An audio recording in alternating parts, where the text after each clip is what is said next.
Eh, nggak usah pakai bumper-bumperan lah ya. Banyak banget yang bilang pakai bumper. Soalnya saya bukan nggak punya kompetensi untuk edit-edit video, pokoknya pakai apa aja yang bisa lah. Eh, Assalamualaikum warahmatullahi wabarakatuh. Ketemu lagi dengan Andre Sianipar. Kali ini saya mau bahas terkait salah satu aturan yang ada di Undang-Undang Cipta Kerja. Sebenarnya ini nggak cuma di Undang-Undang Cipta Kerja aja, tapi di Undang-Undang Ketenagakerjaan juga ada, yaitu orang atau karyawan yang nggak masuk 5 hari berturut-turut itu bisa di PHK. Yang dimaksud nggak masuknya itu mangkir. Yuk kita bahas.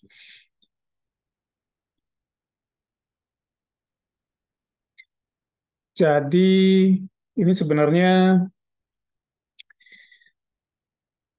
ya, ada beberapa teman-teman HRD yang sharing juga dan mempertanyakan bagaimana mengurus karyawan yang tiba-tiba nggak masuk kerja beberapa hari sekaligus.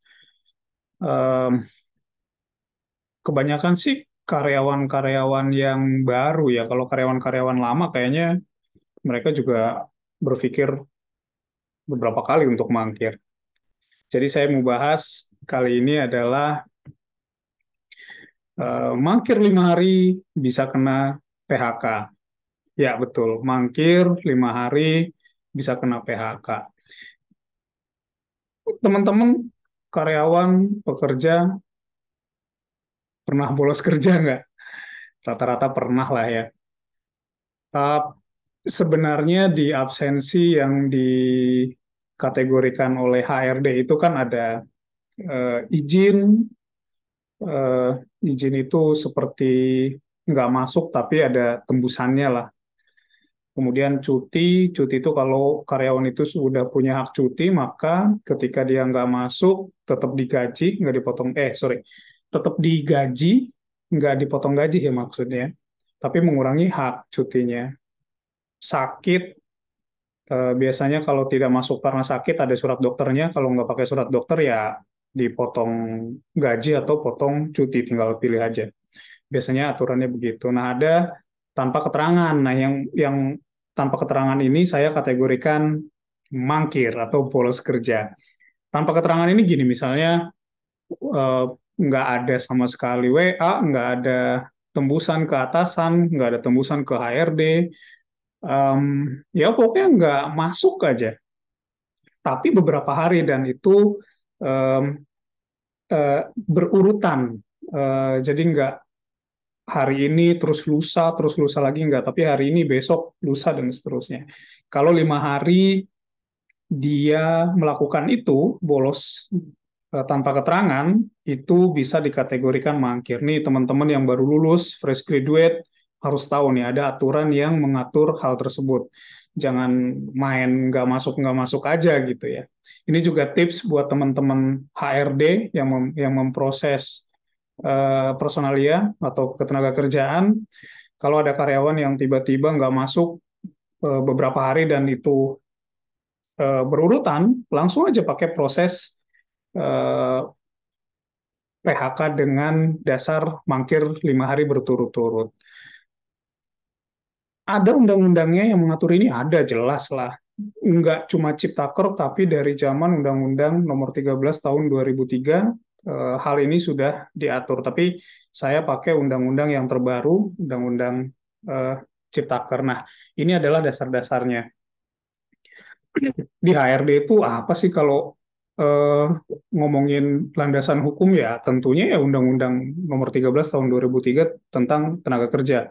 Ini kan kitab sucinya HRD lah. Sudah berlaku dari 2003. Terus kemudian keluar Omnibus Law 2020, tapi kemudian MK minta itu direvisi, kemudian pemerintah mengeluarkan peraturan pengganti Undang-Undang Nomor 2 Tahun 2022, Undang-Undang Ciptaker, kemudian disahkan oleh DPR, MPR melalui Undang-Undang Nomor 6 Tahun 2023 tentang penetapan Perpu nomor 2 yang dikeluarkan pemerintah itu sah dan bisa digunakan. Turunannya sebenarnya ada undang-undang yang lebih detail lagi, peraturan pemerintah nomor 35 tahun 2021 mengenai perjanjian kerja waktu tertentu, alih daya, waktu kerja, dan seterusnya, dan PHK. Ada kategori PHK-nya. Mangkir juga masuk ke salah satu kategori dari undang-undang di PP 35 terkait dengan PHK. Detailnya HRD atau teman-teman HRD itu bisa menemukan di pasal 36 huruf J. Jadi di situ teman-teman nanti baca sendiri ya. Eh, Bicaranya itu adalah perusahaan atau eh, pemberi kerja itu boleh melakukan PHK terhadap karyawan yang tidak masuk kerja 5 hari berturut-turut dan sudah dipanggil secara patut dan tertulis. Kurang lebih bunyi dari pasal 36 itu seperti itu. Jadi ada landasan hukumnya nih. Kita HRD atau perusahaan boleh melakukan PHK, dan PHK-nya ini kategorinya adalah mengundurkan diri, bukan PHK yang perusahaan eh, melakukan PHK ya, tapi kategorinya mengundurkan diri ya. Kemudian diatur lagi di pasal 51, undang-undang kita baik banget. Jadi pasal 51 ini mangkir, terus perusahaan melakukan PHK, tapi ada hak yang harus dibayarkan oleh perusahaan juga ke si karyawan yang mangkir ini. Udah mangkir, masih juga dikasih hak-haknya. Sebenarnya enak banget kerja di Indonesia, itu undang-undangnya sudah jelas banget. Nah, prosesnya gimana sih? Prosesnya itu gini. Misalnya si si A itu eh, tidak masuk kerja nih hari pertama, tidak masuk kerja, kemudian tidak ada kabar sama sekali, entah itu ke HRD atau ke atasan itu nggak ada kabar. Hari kedua sama, nggak ada juga, eh, nggak ada WA, nggak ada email, nggak ada apapun lah ya. Hari kedua. Hari ketiga, kalau karyawan tersebut masih tidak ada kabar juga ke HRD ataupun ke apa namanya, ke atasannya, perusahaan lewat HRD boleh memanggil karyawan tersebut secara patut dan tertulis. Tertulis, ingat tertulis. Keluarkan surat panggilan di hari ketiga ya, mungkin di hari ketiga siang atau sore, kirimkan ke alamat si karyawan yang mangkir yang tidak masuk untuk masuk di hari keempat, untuk datang ke kantor di hari keempat. Jadi janjiannya itu di hari keempat. Hari pertama, hari kedua, hari ketiga baru panggilan pertama untuk bertemu di hari keempat. Oke. Kemudian sudah di hari keempat nih, hari keempat orangnya si karyawannya tetap nggak hadir, tetap nggak ada keterangan juga, nggak ada tembusan ke atasan atau nggak ada tembusan juga ke HRD hari keempat. HRD boleh panggil, namanya surat panggilan kedua, untuk bertemu di hari kelima, di besoknya. Oke. Hari kelima ditungguin sampai siang, ternyata nggak datang juga, nggak ada kabar, eh, nggak ada WA. Disinilah end of day di hari kelima, end of day, jadi udah tutup dulu harinya, udah nggak ada kabar dan sebagainya. HRD atau perusahaan lewat HRD mengeluarkan namanya surat kategori mengundurkan diri. Artinya hari keenam karyawan itu sudah dianggap tidak bekerja lagi kepada atau di perusahaan tempat dia bekerja. Ya, kategorinya mengundurkan diri. Kenapa mengundurkan diri? Ya, karena undang-undangnya bilang gitu. 5 hari berturut-turut dipanggil secara patut 2 kali, tidak hadir juga, maka dianggap kategori mengundurkan diri, bukan PHK ya. Ya PHK sih, tapi ini kategorinya bahwa si karyawan itu yang melakukan pengunduran diri karena mangkir gitu. Nah, eh, proses ini proses administratif banget. Artinya gini, kalau eh, Takutnya, mungkin kita lihat dari dua sisi ya, dari dua sisi. Sisi HRD dulu.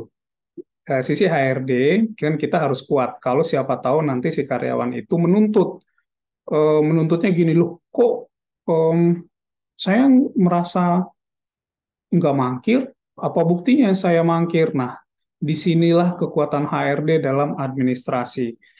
Harus jelas banget bahwa tidak ada informasi yang masuk ke perusahaan melalui media apapun. Itu satu. Kedua, surat panggilan ini harus terfile dengan baik. Eh, Cara pengirimannya, siapa yang menerima, jam berapa, itu harus terrecord dengan baik. Kopinya itu harus terrecord dengan baik. Karena ketika nanti misalnya si karyawan itu tidak puas dengan putusan ini dan dia mengajukan keberatan ke Disnaker, HRD itu kan pasti dipanggil dan akan ditanya proses ini sudah berjalan atau belum. Kalau ada kesalahan satu aja dari proses ini, bisa jadi PHK yang terjadi itu dibatalkan dan karyawan itu bisa masuk lagi. Nah, itu kan nanti malah jadi masalah ya. Nah, pertanyaannya yang sering muncul, eh, kemana HRD harus ngirim surat panggilan ini? Ke alamat yang di-record oleh personalia. Biasanya kan kalau kita ada karyawan baru, HRD itu kan membuat database karyawan. Nah, biasanya di situ ada alamat KTP, ada alamat domisili. KTP itu mungkin kalau dia tinggalnya alamat aslinya di mana, tapi tinggalnya di mana berbeda sama domisili. Misalnya ngekos atau ngontrak atau apapun lah ya. Nah, HRD harus mengirim surat tersebut ke alamat yang terdaftar di database HRD. Apakah harus domisili aja? Ya kalau kita bisa ngirim ke alamat sesuai KTP juga nggak masalah, silakan aja. Tips HRD, kirim juga ke media-media atau channel-channel penghubung kepada karyawan itu. Contoh, misalnya dia punya email, kirim ke emailnya. Copy, kirim ke emailnya. Kalau dia punya WA, kirim ke WA. Walaupun nggak di read, nggak masalah. Yang kita butuhkan adalah bukti bahwa kita sudah mengirim surat panggilan tersebut. Ingat, bukti bahwa kita sudah mengirim surat panggilan tersebut. Kapan, waktunya, lewat apa itu harus terrecord dengan baik, ya. Harus terrecord dengan baik. Kemudian kalau dikirim ke domisili atau ke rumah, ternyata yang nerima bukan si karyawannya karena karyawannya lagi nggak ada. Yang nerima istrinya, suaminya, atau em, siapa ya, orang tuanya. Boleh nggak? Boleh, boleh. Asal tadi recordnya kuat. Di foto kah atau pakai tanda terima kah? Ada tanda tangan bahwa diterima oleh siapa, jam berapa, hubungannya apa. Itu harus HRD dapatkan. Misalnya suaminya, ya sudah suaminya bikin atau tanda tangan di kertas bahwa dia menerima surat panggilan tersebut, atau istrinya atau orang tuanya itu boleh. Bagaimana kalau orang rumahnya nggak mau menerima surat panggilan tersebut? Nggak masalah, taruh saja, taruh, boleh. Yang penting alamat tersebut, alamat yang tertera di personalia atau yang direcord oleh HRD saat si karyawan itu pertama kali masuk. Jadi kan pasti ada alamatnya lah. Ya, kurang lebih seperti itu. Ya, jangan lupa juga email dan WA itu dilakukan. Kalau sudah terjadi PHK ini, apakah perlu dilaporkan ke Disnaker? Tidak perlu, karena kategorinya mengundurkan diri. Yang harus dilaporkan ke Disnaker adalah PHK-PHK bukan kategori mengundurkan diri. Misalnya PHK karena efisiensi, PHK karena perusahaan tutup, PHK karena SP3, surat peringatan ya, bukan surat panggilan, itu harus dilaporkan. Kategori mengundurkan diri sama statusnya dengan mengundurkan diri. Jadi tidak perlu dilaporkan eh, ke Disnaker. Andre, repot kalau tertulis. Emang kerjaan HRD nggak, emang kerjaan HRD itu doang. Ya, masalahnya undang-undangnya bilang harus tertulis.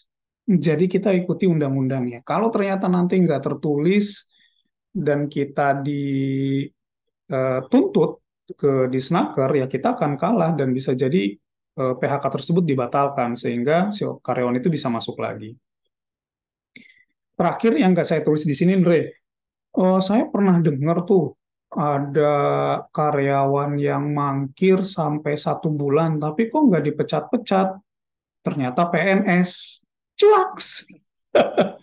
Saya nggak tahu kalau PNS aturannya gimana, tapi kalau di karyawan swasta jelas ada undang-undangnya, 5 hari berturut-turut sudah dipanggil secara patut dan tetap nggak ada kabar, perusahaan boleh mengkategorikan bahwa dia mengundurkan diri.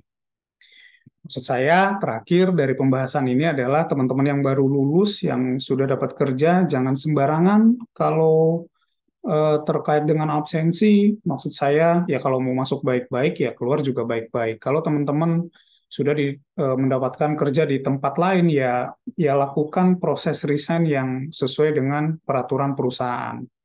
Minimum ada pemberitahuan 30 hari sebelum resign ya. Intinya masuk baik-baik, keluar baik-baik karena saat ini lebih banyak tenaga kerjanya dibandingkan pekerjaan yang ada. Susahnya cari kerja, beneran deh.